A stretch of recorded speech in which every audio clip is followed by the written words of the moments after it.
بسم اللہ الرحمن الرحیم۔ السلام علیکم۔ آپ دیکھ رہے ہیں ڈی ڈی پی انالیٹیکا۔ عوام سے رابطے کا دوسرا مرحلہ عمران خان نے کراچی میں جلسہ کیا۔ اس سے پہلے پشاور کا ایک تاریخی جلسہ جس میں کہ میرا خیال ہے پشاور کی تاریخ کا سب سے بڑا جلسہ تھا۔ انسانوں اتنی زیادہ اٹینڈنس اور اتنی زیادہ مخلوق تھی وہاں پہ کہ تمام لوگ یہی کہتے تھے کہ اس سے پہلے اتنا بڑا مجمع نہیں دیکھا گیا وہاں پہ۔ اور اب کراچی میں ایک ہیوج قسم کا انسانوں کا سمندر دیکھا گیا، باوجود اس کے کہ سندھ کی گورنمنٹ نے اس جلسے کو ناکام کرنے کے لیے تمام حربے اختیار کیے جو شرمناک تھے۔ اگر یہ کام انہی کے لیے ان کے خلاف کبھی کیا جاتا تو میں سمجھتا ہوں کہ انہوں نے وہ سندھ کارڈ بھی کھیلنا تھا اور بہت اس کے اوپر احتجاج بھی کرتے۔ لیکن بہر صورت ورکرز نے کچھ نہ کچھ احتجاج کیا، بتایا پی ٹی آئی کے ورکرز نے، لیکن لیڈرشپ نے اس کے اوپر کوئی ایسی بات نہیں کی، احتجاج نہیں کیا۔ کراچی میں آپ دیکھیے کہ کنٹینرز لگا کے اور طارق روڈ کے علاقے کو بند کیا گیا تاکہ وہاں سے لوگ جلسہ گاہ تک نہ جا سکیں۔ شارع فیصل کے اوپر بہت بڑی پولیس کی نفری تعداد، لوگوں کو روکنا، چیک کرنا، اس کام میں ایسا الجھایا کہ وہ لوگ بھی وہاں پہ جلسہ گاہ تک نہ پہنچ سکے۔ جلسہ گاہ کی اپنے جو 2 انٹری پوائنٹس تھے مزار قائد پہ، وہ دونوں انٹری پوائنٹس بلاک کر دیے گئے اور لوگ جلسہ گاہ سے باہر رہے۔ ان کو اندر جانے میں بہت ساری رکاوٹ عبور کرنی پڑی، بہت سارے لوگ جا نہیں سکے۔ دیواریں پھلانگ کے لوگ جاتے رہے اور وہ جو پھلانگ سکتے تھے وہ تو چلے گئے، لیکن آپ سمجھتے ہیں کہ ہر کوئی یہ کام نہیں کر سکتا، اور نوجوان ینگ لڑکے تو یہ کام کر لیتے ہیں لیکن ہر کوئی نہیں کر سکتا۔ لہٰذا انٹری پوائنٹس دونوں کو بند کرنے کی وجہ سے بہت سارے لوگ جلسہ گاہ سے باہر رہے۔ ایم کیو ایم اپنے طور پہ وہ بھی روکنے کا کام کرتی رہی، جو کل تک ان کی اتحادی تھی آج وہ پیپلز پارٹی کی گود میں جانے کی وجہ سے انہی کی ایک ایکسٹینشن کے طور پہ کام کر رہی تھی، اور انہوں نے بھی روکنے کی کوشش کی۔ لیاری میں جو ریلیز نکلیں، جو انہوں نے جا کے تو جلسہ گاہ میں پہنچنا تھا، ان کو سفید کپڑوں میں ملبوس لوگوں نے بلاک کیا۔ وہ سندھ گورنمنٹ کے انٹیلیجنس کے لوگ تھے یا کون تھے، بہر صورت وہ ریلیز جو ہیں وہ جلسہ گاہ تک نہ پہنچ سکیں۔ جلسہ گاہ تک پہنچنے کا جو رستے مسدود کیے گئے اور جو کچھ رکاوٹ، بنیادی طور پہ مقصد ایک ہی تھا کہ اس جلسے کو ناکام کیا جائے۔ ان چیزوں کے باوجود جلسہ گاہ میں اتنا ہجوم، اتنی زیادہ اٹینڈنس تھی، اتنی زیادہ پبلک تھی کہ اگر وہ ریلیز اور وہ شہر سے باقی لوگ بھی پہنچتے تو میرا خیال ہے کہ یہ جلسہ بھی کچھ عجیب و غریب منظر پیش کرتا، جہاں انسانوں کا ایک سمندر ہمیں نظر آتا۔ ان چیزوں کے باوجود وہاں پہ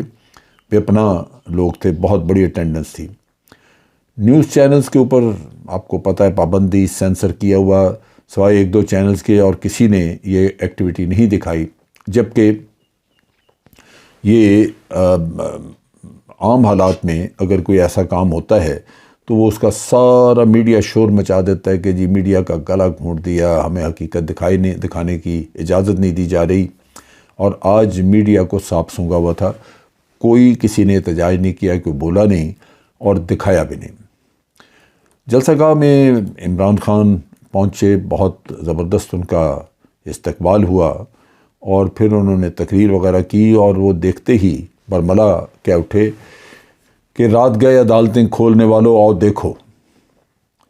یہ صرف ایک جلسہ نہیں ہے، یہ حقیقتاً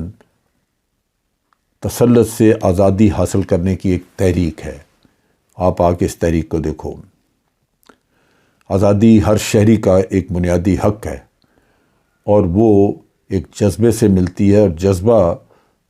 جن عوام کے اندر وہ جذبہ موجود ہوتا ہے ان کو باہر کی مداخلت سے نہیں روکا جا سکتا۔ پھر انہوں نے کہا کہ پی کے کا جلسہ آپ نے دیکھا اور اب یہاں پہ عوام کی رسپانس، تو عوام نے تو فیصلہ دے دیا ہے، اب بھلائی اسی میں ہے کہ اس فیصلے کی پذیرائی کی جائے۔ انہوں نے ایک بہت اچھی زبردست باتیں کی۔ انہوں نے کہا کہ کمپرومائز میں اس لیے نہیں کر سکتا، جیسے یہاں پہ ایئر بیسز وغیرہ مانگے یا امریکہ مانگ رہا تھا، تو انہوں نے کہا کہ اپنی قوم اور اپنی فوج کی زندگی وزیر اعظم کی حیثیت سے ان کو سنبھالنا، بچانا، وہ میری ذمہ داری تھی، تو میں اس کو کیسے داؤ پہ لگاتا۔ یعنی اس کانٹیکس میں وہ بات کر رہے تھے جہاں وہ کہتے ہیں، عمران خان اکثر اوقات کہا کرتے تھے کہ میں کسی کی جنگ کا حصہ نہیں بن سکتا، امن کی کوششوں میں ہم ساتھ ہوں گے، دوستی کے لیے ہم ساتھ ہوں گے، لیکن میں جنگ کا حصہ نہیں بن سکتا۔ اور یہی اسی تناظر میں وہ بات کر رہے تھے کہ فوج اور عوام کی زندگیاں وہ کسی کے لیے ضائع نہیں کی جا سکتی۔ ہم پہلے ہی بہت بڑی قربانی دے چکے ہیں، ہمارے 80,000 لوگ مارے گئے اس لیے کہ ہم جنگ میں امریکہ کا ساتھ دیتے رہے۔ پھر انہوں نے یہ جو لوگ جنہوں نے وفاداریاں بدلیں ان کے بارے میں بھی ذکر کیا، اور انہوں نے کہا کہ ان لوگوں کو آپ، یعنی دوسرے لفظوں میں کہ ان کو ایک عبرت کا نشان نہ بنا دیں، آپ لوگ عبرت کا نشان بنا دیں،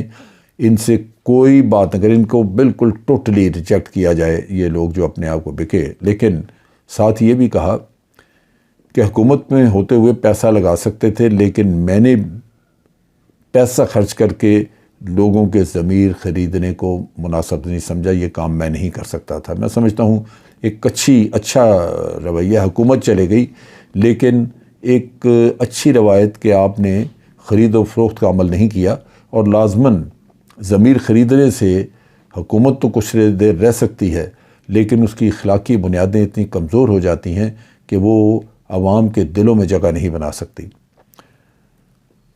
اللہ سے کیا وہ وعدہ ہمیشہ ذکر کرتے ہیں عمران خان کہ میں اگر ضمیر خریدتا تو میں اللہ کے سامنے جواب دہ ہوتا۔ میں کیسے اس چیز کا جواب دیتا کہ میں نے لوگوں کے ضمیر خریدے ہیں۔ خدا خوفی جس کے اندر ہو وہ تو ڈیفینیٹلی کوئی بھی غلط کام نہیں کرے گا، لیکن اگر خدا خوفی نہ ہو تو پھر کوئی بھی چیز اس کے لیے رکاوٹ نہیں، وہ تو ہر غلط کام کر سکتا ہے انسان۔ جہاں تک کرپشن کا تعلق اور ان لیڈرز کے اوپر جو اربوں روپے کے کرپشن کے کیسز ہیں، جہاں انہوں نے کہا کہ شہباز شریف کے اوپر 40 ارب روپے کی کرپشن کے کیسز ہیں، اور ستم ظریفی دیکھیے ملک کی بدقسمتی کہ آج مقدمے موجود ہیں، ضمانتیں ہوئی پڑی ہیں، اور ضمانت والا آدمی آپ کا پرائم منسٹر بن گیا۔ انہوں نے کہا کہ ان لوگوں نے مجھے بھی بلیک میل کیا، بنیادی طور پہ NRO ان کو چاہیے تھا اور اس کے لیے مجھے بلیک میل کرتے رہے، جو میں نے نہیں دیا اس لیے کہ میں نے اللہ سے وعدہ کیا تھا کہ میں کبھی بھی اپنی قوم کے ساتھ غداری نہیں کروں گا۔ NRO دینا ایک کرپٹ آدمی کو جو کہ ملک کا پیسہ کھا گیا، یہ قوم کے ساتھ غداری کے مترادف تھا، لہٰذا میں یہ نہیں کر سکتا تھا۔ انہوں نے کہا کہ یہ کرپشن کے کیسز والے باپ بیٹا اب حکمران ہوں گے، ایک پنجاب میں اور ایک مرکز میں، اور یہ ایک طرح سے ہمارے ملک کی انتہائی سخت قسم کی توہین ہے۔ یہ بالکل واضح ہے کہ یہ یہاں پاکستان میں ہی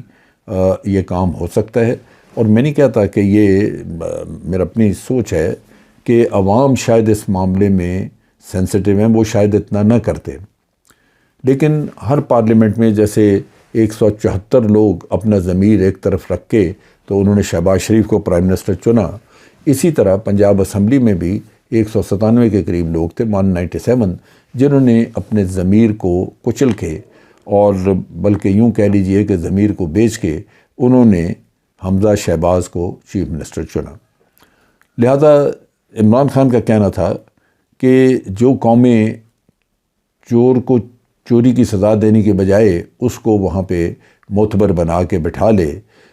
اور پھر قانون ایسا ہو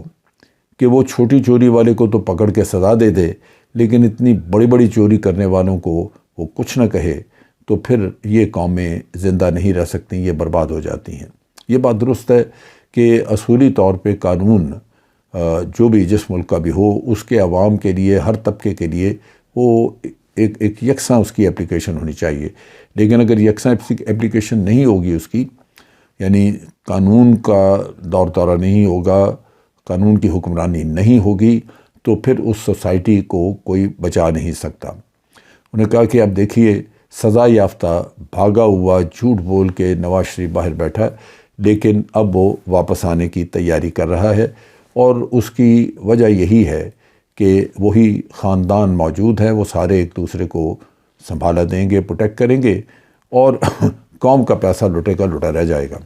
لیکن عمران خان نے سوال کیا عدلیہ سے اور نیب سے کہ اب نواز شریف کے آنے پہ وہ کیا کریں گے، ان کا رویہ کیا ہوگا؟ کیا وہ قانون کو اپلائی کریں گے، قانون کی اپلیکیشن ہوگی، یا پھر وہی جو کہ ہمیشہ ہوتا آیا ہے، یعنی شریف خاندان کو ریلیف ملتا رہا ہے، اور آئندہ بھی کیا شریف خاندان کو ریلیف ملے گا؟ کہنے کی بات یہ ہے کہ عمران خان نے کہا کہ یہ قوم کو سمجھنا ہوگا، اگر آپ کرپشن کو کرپشن سمجھیں گے تو پھر اس کا سدباب کریں گے، یعنی اس کو گناہ سمجھیں گے، برا سمجھیں گے تو سدباب کریں گے، اور اگر آپ کرپشن کو کرپشن نہیں سمجھیں گے تو پھر آپ دیکھ لیجئے کہ ملک لٹتا رہے گا۔ اور بڑی امپورٹنٹ جو بات انہوں نے کہی، جس کی وجہ سے امریکہ کے ساتھ غلط فہمیاں پیدا ہوئیں، انہوں نے کہا کہ میں اپنی قوم کو بتا دینا چاہتا ہوں کہ میں کسی بھی ملک کے خلاف نہیں ہوں، یعنی بشمول امریکہ میں کسی کے خلاف نہیں ہوں، میں انسانیت کے ساتھ ہوں، اور میرے لیڈر جو ہیں وہ نبی اکرم صلی اللہ علیہ وآلہ وسلم میرے لیڈر ہیں، لہٰذا میرا مشن اور میری جو وفاداری ہے وہ انسانیت کے ساتھ ہے۔ اور یہاں پہ میرا خیال ہے کہ یہ بات کہنی بڑی ضروری تھی، اس وجہ سے کہ امریکہ نے جو ان کے مطالبات تھے جس قسم کے، وہ اگر پورے نہیں ہوئے تو انہوں نے عمران خان کو ایک ایسا اپنا ایک دشمن کی شکل دے کے تو سامنے اپنے رکھ لیا ہے، جبکہ وہ ان کا کہنا یہ ہے عمران خان کا کہ میں دشمن نہیں، لیکن میں لازماً وزیر اعظم پاکستان ہونے کے ناطے میں پاکستان کے مفادات کو دیکھوں گا، یعنی وہی بات کہ میں جنگ میں حصے دار نہیں بننا چاہتا، کیونکہ پاکستانیوں نے بہت جانیں قربان کی ہیں، میں صرف اور صرف امن کی کوششوں میں حصہ دار ہوں گا۔ انہوں نے تعریف کی امریکہ میں پاکستانی کمیونٹی کی، انہوں نے کہا کہ وہ بہت مضبوط ہے وہاں پہ، اور یہی وہ کمیونٹی ہے جو پاکستان میں بہت سارے ریمیٹنسز بھیجتی ہے، پیسہ بھیجتی ہے، جس سے کہ ہمارے ملک کو زر مبادلہ کے مد میں بہت فائدہ ہوتا ہے۔ تو آخر میں عمران خان نے کہا کہ میں دوستی سب سے کروں گا، لیکن غلامی کسی کی نہیں کر سکتا، یعنی دوسرے لفظوں میں وہ باہر کی کسی بھی حکومت یا اندرونی کسی ایسی شخصیت کو کے تابع نہیں ہو سکتے جو ملک کے مفادات کو، پاکستان کے مفادات کو دیکھے بغیر اب آپ سے کچھ کروانا چاہے۔ یہ میرا خیال ہے ایک بہت زبردست عہد تھا۔ دیکھنے کی بات یہ ہے کہ عمران خان آج پاکستان کا سب سے پاپولر لیڈر ہے۔ یہ جب کراچی میں جلسہ ہو رہا تھا تو پاکستان کے تمام شہروں میں لوگ جلسے کر رہے تھے، جلسہ دیکھ رہے تھے، بڑی بڑی ٹیلی ویژن کی اسکرینوں پہ یہ جلسے دیکھے جا رہے تھے، اور اس سے عوام اپنے لیڈر کی پذیرائی کر رہے تھے۔ مطالبہ یہاں پہ ایک ہی تھا، اور وہ تھا کہ جلدی الیکشن کروائے جائیں۔ الیکشن، اور انہوں نے کہا کہ وہی ایک رستہ ہے جس کے ذریعے آپ یہ مسئلہ حل کر سکتے ہیں، کیونکہ ہم کسی بھی صورت میں امپورٹڈ حکومت کو تسلیم نہیں کرتے۔ تو یہ وہ جلسے کی رودات تھی جو میں نے آپ کے سامنے رکھی۔ میں سمجھتا ہوں کہ اس کا ایک بہت بڑا امپیکٹ آئے گا، اور تمام سٹیک ہولڈرز کو سوچنا ہوگا کہ جس لیڈر کی اتنی بڑی فالوئنگ ہے، جس کی جو پاپولر ہے اتنا زیادہ، کیا اس کو پالیٹکس سے باہر رکھنا اس قوم کے مفاد میں ہوگا؟ میرا خیال ہے یہی سوال ہے جس کا بالآخر جواب دینا ہوگا۔ آج کے لیے اتنا ہی۔ افواج پاکستان زندہ باد، پاکستان پائندہ باد۔